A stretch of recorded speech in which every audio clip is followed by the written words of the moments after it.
Miss Damayanti. I'm your English teacher. Uh, it's good to see you all.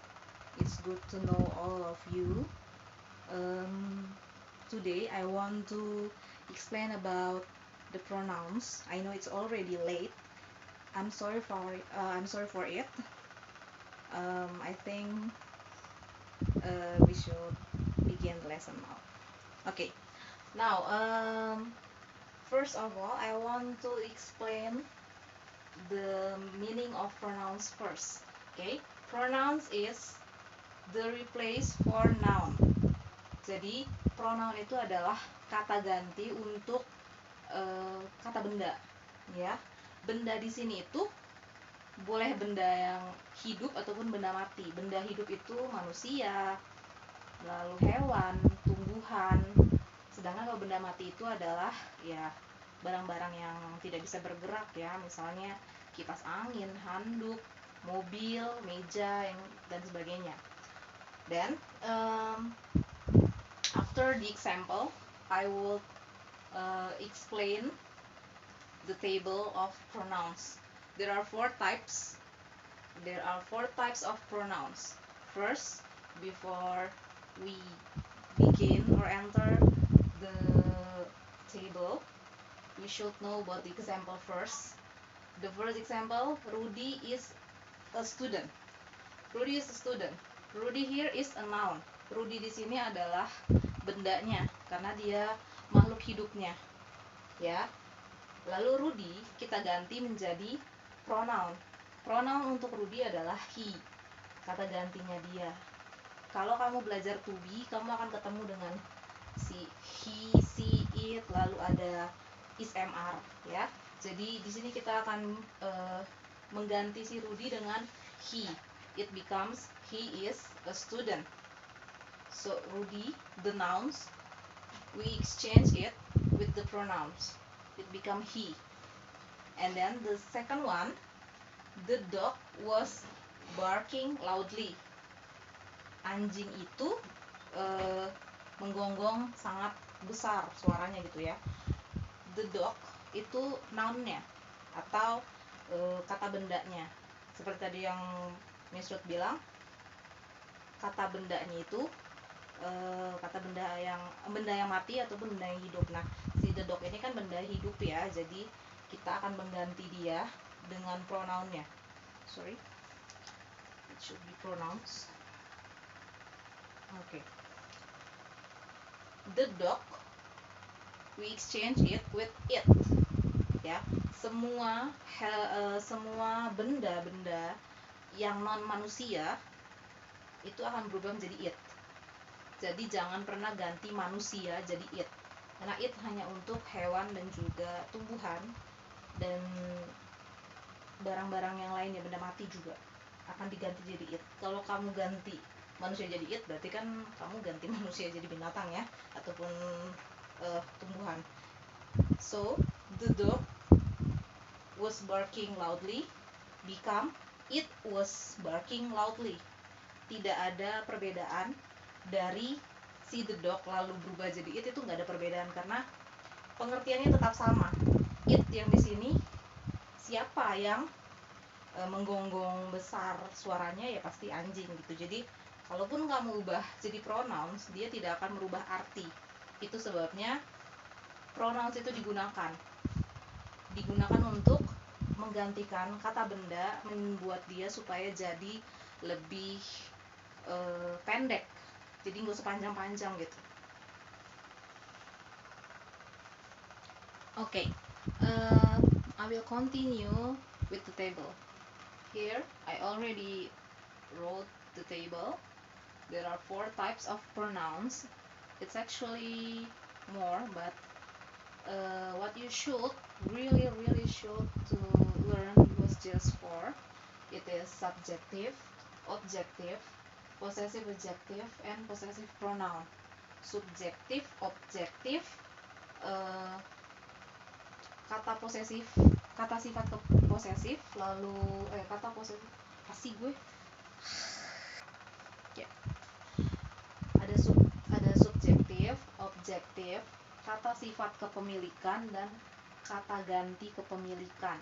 Nah, yang paling sering dan juga harusnya sudah kamu pelajari dari kamu SMP itu adalah yang subjektif dan objektif biasanya ya.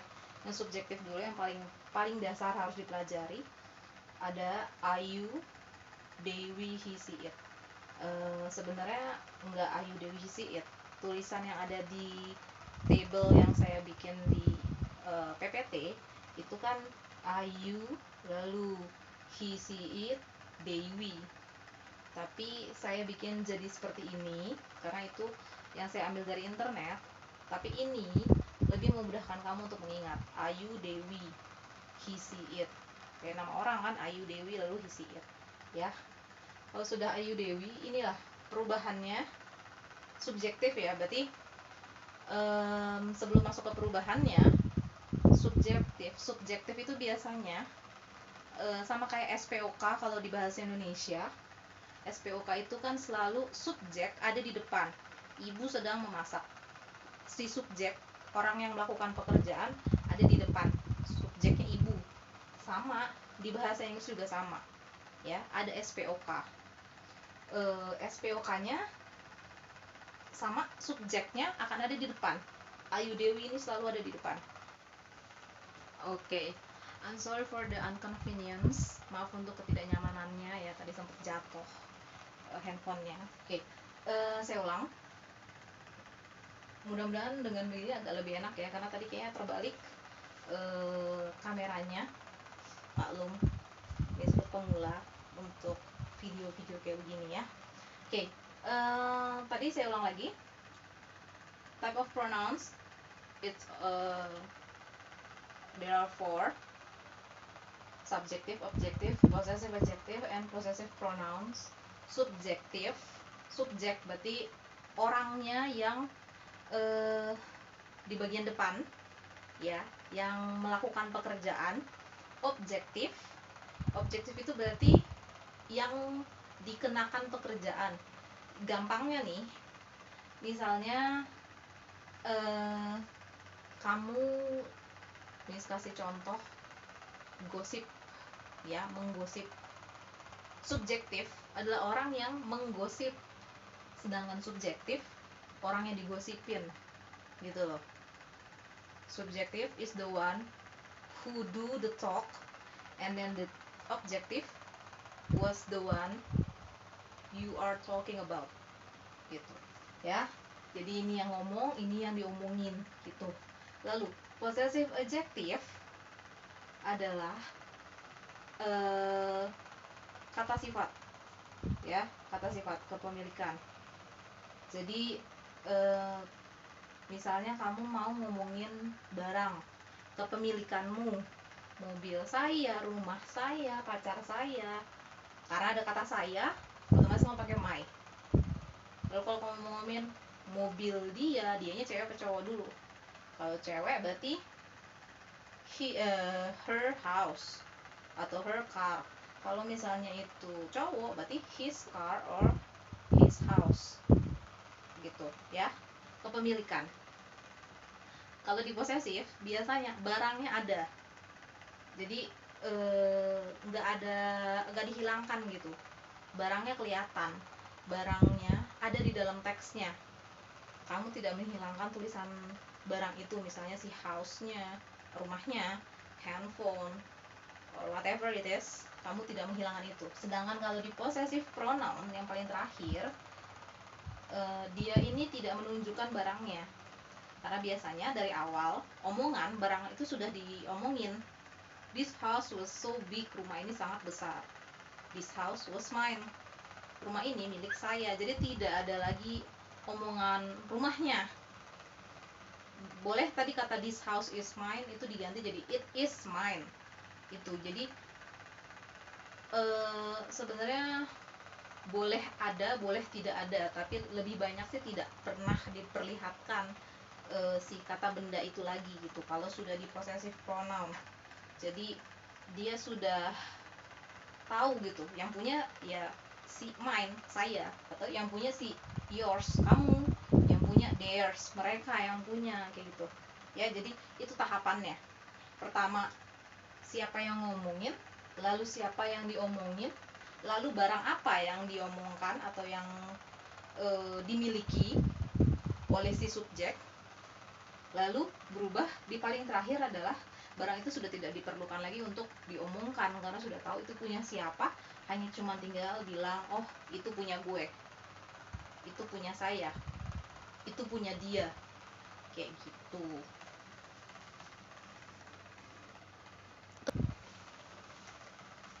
Oke. Ada tambahan ya, kalau kamu belajar pronouns akan lebih baik dan memang pasti akan kamu pelajari to be ya, waktu di SMP atau mungkin yang SD sudah belajar bahasa Inggris pasti sudah kenal juga dengan to be, karena to be itu diajarkan bersama dengan pronouns ya, pronouns awal. Biasanya kalau misalnya guru bahasa Inggris yang mengajarkan pronouns yang subjek tadi, pengenalan subjek, pasti kamu akan diajarkan dengan to be. Nah, saya hanya mengulang sedikit saja. Jadi subjek seperti tadi yang Miss bilang ada di bagian depan ya, I, you, they, we, he, she, it. Dia akan punya teman to be, dia tidak bisa berdiri sendiri. Bisa sih sebenarnya di frasa-frasa pendek bisa dia berdiri sendiri, hanya lebih banyak dia punya teman, nggak mau sendirian, pasti ada si to be. To be-nya apa? Khusus I pasti akan berteman dengan am, jadinya I am. Lalu you, they, we, makanya Miss langsung bikin kayak begini itu biar kamu juga hafal. You, they, we itu pasti dengan are, karena you, they, we itu menunjukkan banyak orang ya, makanya dia pakai are untuk menunjukkan banyak. You itu bisa you kamu, bisa you kalian, jadi ada dua kalau untuk kata you, tapi semuanya tetap pakai are. They itu biasanya 3 orang lebih ya, 3 orang atau lebih. Sedangkan kalau we biasanya itu 2, kita, kami, jadi hanya 2 orang, pakainya juga are karena kan lebih dari 1. Lalu he, she, it dia akan pakai is, sama kayak am itu jumlah manusianya atau jumlah subjeknya, penderitanya atau yang mengomongin. Kalau tadi Miss bilang pakai ungkapan yang ngegosip itu 1 orang gitu, jadi pasti pakai kata is. Jadi yang mengungkapkan atau memberitahu jumlah partisipannya banyak are, tapi kalau yang memberitahu jumlah partisipan dari conversation atau percakapan itu hanya 1 di suatu teks, itu berarti pakai is, kalau enggak to be, kalau enggak am. Dan ini temennya, ini hanya berlaku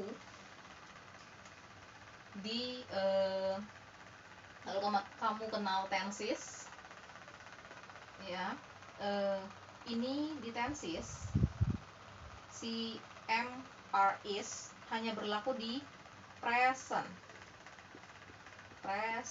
tense.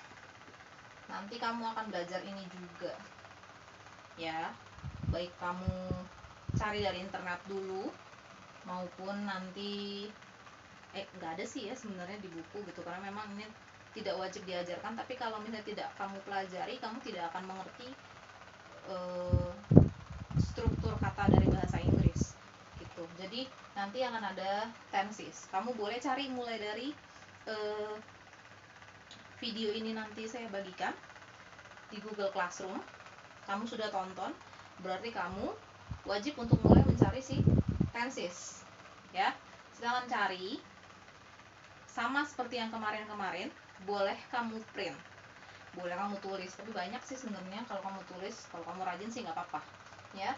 Ada sekitar 12 tenses gitu. Sebenarnya ada 16, tapi kayaknya sudah ada perubahan, jadinya hanya 12 tenses, diperkecil. Itu silahkan kamu cari, kamu catat atau kamu print di bukumu. Nanti kalau kamu sudah tahu si tenses ini akan berhubungan juga dengan to be yang akan kita pelajari beserta dengan pronounsnya, ya. Karena tadi saya bilang to be yang seperti ini, si is am are ini hanya berlaku untuk present tense. Present tense itu apa? Present tense itu artinya adalah waktu sekarang, sedang kamu lakukan saat ini, itu present tense. Present tuh artinya saat ini gitu. Lalu dengan bagaimana dengan yang masa lalu dan juga masa depan? Kalau ngomongin bahasa kan pasti ada masa lalu dan masa depan. Nah, itu sebabnya kamu harus cari tenses, karena nanti to be-nya akan berubah-berubah sesuai dengan kondisi waktunya. Beda dengan matematika atau fisika yang ngomongin angka, kita ngomongin masa lalu sama masa depan, ya. Oke, kalau gitu terima kasih untuk pembelajaran hari ini. Thank you so much for today's learning. I'm so glad to meet you all, even though we just met through the video. Okay. Thank you for today's learning. I hope you can enjoy our lesson today. Maybe I'll make another video of other material, of course, and I'll update in Classroom or even in my YouTube channel if I make it, or if not, it will be still in Google Classroom. So